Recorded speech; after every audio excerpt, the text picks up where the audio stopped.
याच्या अगोदर आपण टायरचे प्रकार पाहिले होते की जसं सॉलिड टायर आणि न्यूमॅटिक टायर. हे टायरचे प्रकार आपण बघितले ते हवा भरणे किंवा टायरची जी रचना असते तसं. आता आपल्याला पाहायचं आहे की टायरच्या प्लायवरून सुद्धा वेगवेगळे प्रकार पडतात. बऱ्याचशा कंपन्या वेगवेगळे प्लाय वापरून टायर तयार करतात. तर मुख्यत्वे 3 प्रकार पडतात प्लायवरून टायरचे, जसं cross ply, bias belted ply आणि रेडियल प्लाय. तर आपण एक एक प्रकार पाहू. सगळ्यात पहिल्यांदा आपल्याला पाहायचं की क्रॉस प्लाय. आता तुम्ही फिगरमध्ये बघितलं असेल की सगळ्यात वर तुम्हाला ट्रेड दिसते. ट्रेडच्या खाली काही अशी वेगवेगळ्या पट्ट्या डिझाईनमध्ये टाकलेल्या दिसतात. जे क्रॉस प्लाय टायर आहे त्याला पहिल्याच्या काळामध्ये कॉन्व्हेन्शनल प्लाय किंवा बायस प्लाय या सुद्धा नावाने ओळखल्या जात होतं.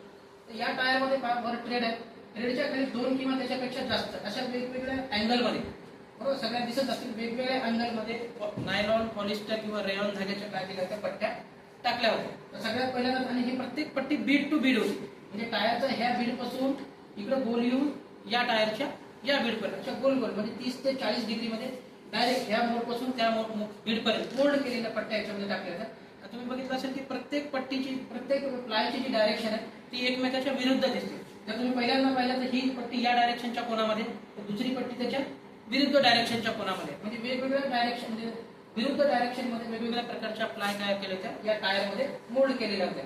आणि याच्यामुळे काय होतं की जो टायरचा जो साईड वॉल होता त्या साईड वॉलला एक चांगली मजबूती तयार होत होती.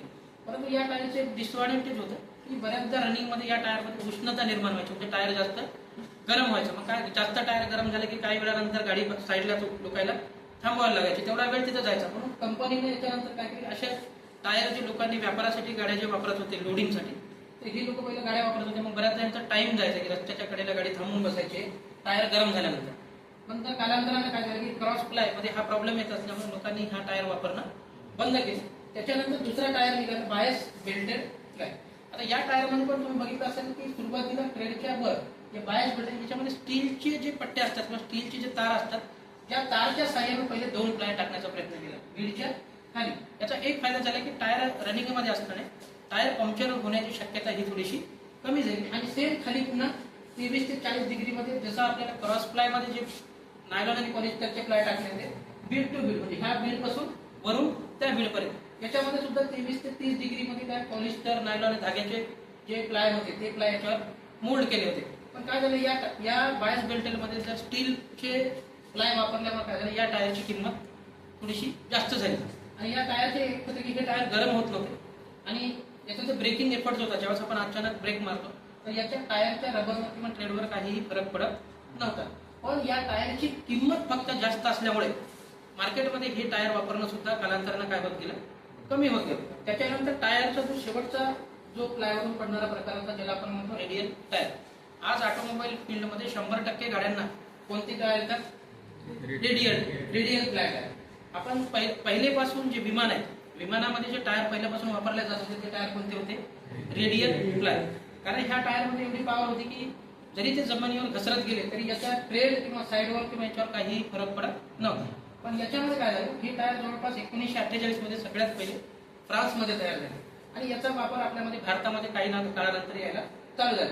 याचं एक फक्त वैशिष्ट्य होते की याची जी ट्रेडची डिझाईन आहे, आपण बायस प्लाय पाहिला आणि क्रॉस प्लाय, याच्या ज्या ट्रेडची जी रुंदी आहे या रुंदीपेक्षा रेडियल प्लायच्या टायरची रुंदी ही जास्त होती. त्याची रुंदी कमी होती, याची रुंदी जास्त होती. आणि या टायरच्या ट्रेडवर जी डिझाईन होती ही डिझाईन सगळ्यात चांगली होती. म्हणजे याचा एकच फायदा होता की पावसाळ्यामध्ये जे काही पाणी आहे ते टायरच्या खालून निघून जात होतं आणि या टायरमधून उष्णता सुद्धा कमी होत होती. आणि याच्यामध्ये एक होतं की याच्यावर जे प्लाय टाकले होते ते प्लाय कसे 23 डिग्री 40 डिग्रीमध्ये एका कोणामध्ये बीडची काटकोनात होते. पण याच्यामध्ये जे स्टील प्लायच्या खाली जे टाकले होते हे प्लाय एका 90 डिग्रीमध्ये फॅब्रिकनं बीड टू बीड असे जोडल्या गेले होते. त्यामुळे ह्या टायरची काय होत होती, झिजही कमी होत होती आणि ब्रेकिंग एफर्ट चांगले असल्यामुळे काय होतं, फ्युलची किंवा इंधनची सुद्धा बचत होत होती.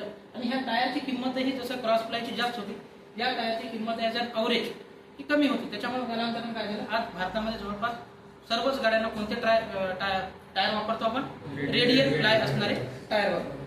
आता आपण बघितलं असेल की ट्यूबलेस टायर हे जवळपास 1954 मध्ये या टायरची निर्मिती झाली.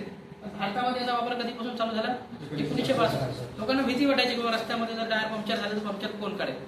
कारण ट्यूबलेस टायरचं पंक्चर हे स्वतः ड्रायव्हर काढू शकते. याच्यासाठी कुठेही दुकानावर जायची गरज नाही. त्याचं पंक्चर जर ट्यूब पंक्चर झाली तर आपल्याला दुकान शोधावं लागायचं. पण भारतात लोकांना भीती वाटायची, रस्त्यामध्ये समजा मी जंगलातून गेलो आणि टायर पंक्चर झालं तर काय ऍक्च्युली हे टायर जरी पंक्चर झालं तर या टायरमध्ये काय होतं, टायरच्या आतल्या बाजूला एक जसं तुम्ही असेल क्लोरोब्युटाईल किंवा ब्रोमोब्युटाईल नावाचं जे पदार्थ आहे, या पदार्थापासून काही पातळ रबराची जी टायरच्या आतून एक पातळ रबर टाकलं गेलं होतं. हे रबर काय झालं, समजा गाडीचं टायर पंक्चर जरी झालं तर त्या खिळ्याच्या आजूबाजूला जाऊन तिथे एक आवरण तयार करायचं होते, त्याच्यामधून हवा लिकेज होत नव्हती. आणि टायर जरी पंक्चर झाला किंवा हवा कमी झाली 8 ते 10 किलोमीटर आपण टायर म्हणजे त्या हवेवर आपण कुठेतरी पोहोचू शकत होतो. याचं एक म्हणजे जर आपल्या गाडीमध्ये आपण हवेचाही पंप ठेवला, जसं सायकलमध्ये हवा भरतो त्या पंपाला हवा मारायची, एक अशा प्रकारचे विशिष्ट असं त्याला किटकिट भेट होती पंक्चर काढण्यासाठी. पण याला एकच खासियत होती की आपल्याला त्याच्यामध्ये हवा भरणं आवश्यक आहे. विदाऊट हवा भरता आपण याचं पंक्चर काढू शकत नव्हतं. मग काय करायचं, अशी एक किटकिट होती, याला एक धागा जोडायचा, ज्या ठिकाणी पंक्चर झालंय त्या ठिकाणी जसं आपली दाबण असते सुई बघितल्या सर्वांनी, त्या ठिकाणी ती टाकायची, 2-4 वेळेस गोल फिरवायची आणि ते हे जे टूल आहे त्याला आपण काढून घ्यायचं आणि इथून ब्लेडनं कट करायचं. म्हणजे पंक्चर काढण्यासाठी आपल्याला दुकानावर जायची गरज नव्हती. आपण स्वतः ट्यूबलेस टायरचं पंक्चर आपल्या जागी आपण काढू शकतो. हे याचा फायदा होता, बऱ्याच लोकांना हे कळलं. त्याच्यानंतर आज भारतामध्ये जवळपास मॅक्झिमम जेवढ्या गाड्या आहेत त्या गाडीमध्ये आपण कोणते टायर वापरतो, ट्यूबलेस टायर. आता त्याच्यानंतर तुम्ही बघितलं असेल टायर इन्फ्लेशन. टायर इन्फ्लेशन म्हणजे टायरमध्ये हवा भरण्याची पद्धत. आता तुम्ही बघितलं असेल प्रॉपरली इन्फ्लेटेड, ज्याचा ट्रेड एकदम बरोबर दिसते, जमिनीला एकदम ओके स्पर्श करता, म्हणजे या टायरमध्ये हवा बरोबर भरलेली आहे.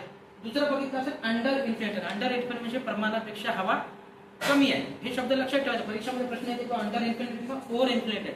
अंडर इन्फ्लेटेड आता तुम्ही बघितलं असेल अंडर इन्फ्लेटेड टायर जमिनीला स्पर्श करताय का नाही, टायरचा मधला वाला भाग काय केला, वर गेला आणि साईडचे दोन्ही कॉर्नर काय होते ते जमिनीला चिटकून चालत होते. म्हणून कमी हवा भरल्यावर काय होते, टायरच्या जे शोल्डर असतात किंवा टायरचा जो ट्रेड असते त्याच्या साईडच्या भागाची झीज होते, आतल्या भागाची झीज होत नाही.